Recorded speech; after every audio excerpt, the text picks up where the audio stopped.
Hi అండి, నమస్తే. ఇవి చూడండి, ఇవి ఆకుకూరలు అండి. ఈరోజు నేను ఆకుకూరల పుల్లగూర చేసి చూపిస్తాను. నేను ఇక్కడ 4 రకాల ఆకుకూరలు తీసుకున్నాను. చిన్న మెంతాకు కట్ట ఒకటి, కొద్దిగా చుక్కకూర, చుక్కాకు అంటాం కదండి అది, ఒక 2 టమాటాలు, కొన్ని పచ్చిమిర్చీలు, కొద్దిగా పాలకూర తీసుకున్నానండి, కొద్దిగా తోటకూర అన్నీ ఒలిచి పెట్టుకున్నానండి. ఇప్పుడు మొత్తం సాల్ట్ వేసేసుకొని శుభ్రం చేసేసుకుందాం. ఇదే అండి తోటకూర అంటాం కదా, అది మేము కొయిటాకు అంటామన్నమాట. మొత్తం శుభ్రం చేసేసుకున్నానండి.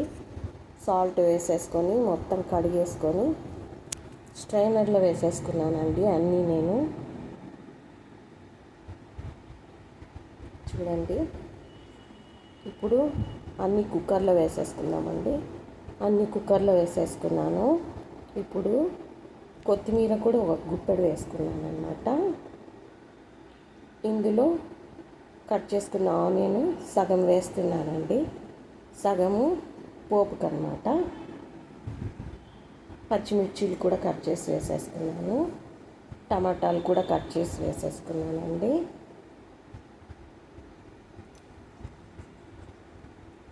ఇప్పుడు కొద్దిగా పసుపు వేస్తున్నానండి. తర్వాత కొద్దిగా చింతపండు వేసుకుందాం. ఎక్కువ వేయకూడదండి, ఎక్కువ వేస్తే పుల్లగా అయిపోతుంది, చూసి వేసుకోండి. దీంట్లో చుక్కకూర వేసాం కదా, ఆ చుక్కాకు పుల్లగా ఉంటుంది కదా, అందుకని నేను ఇక్కడ 2 గ్లాసులు వాటర్ పోసుకున్నానండి. కుక్కర్ మూత పెట్టి స్టవ్ మీద పెట్టేసుకున్నాను. ఇప్పుడు పోపుకు కావాల్సినవి చూపిస్తున్నాను చూడండి. తాలింపు గింజలు, సాల్ట్, ఇది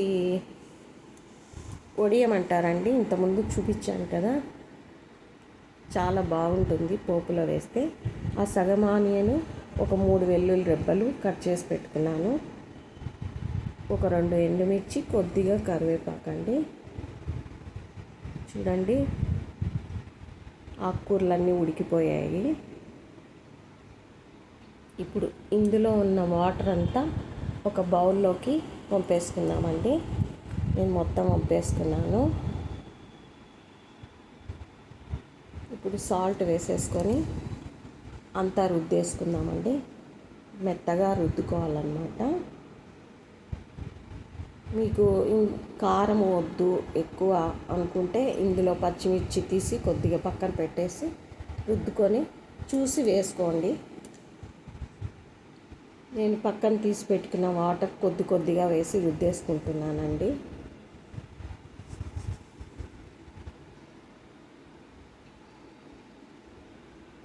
మరి మెత్తగా రుద్దకూడదు,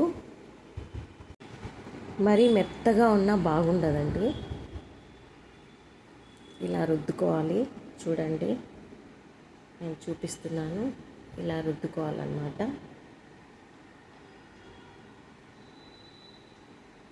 అంతా అయిపోయిందండి. ఇప్పుడు పోపు పెట్టేసుకుందాం. ముందుగా కడాయి పెట్టుకొని అందులో ఆయిల్ వేసుకొని తాలింపు గింజలు, ముందుగా వెల్లుల్లి వేసుకున్నానండి, తర్వాత ఆనియన్ వేసుకున్నాను. ఇవన్నీ బాగా వేపుకోవాలండి. కొంచెం వేగిన తర్వాత ఎండుమిర్చి, కరివేపాకు వేసుకుందాం.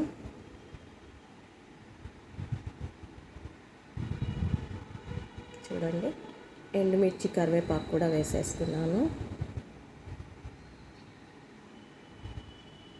ఇవి బాగా వేపుకున్న తర్వాత చివరిలో వడియం వేయాలండి.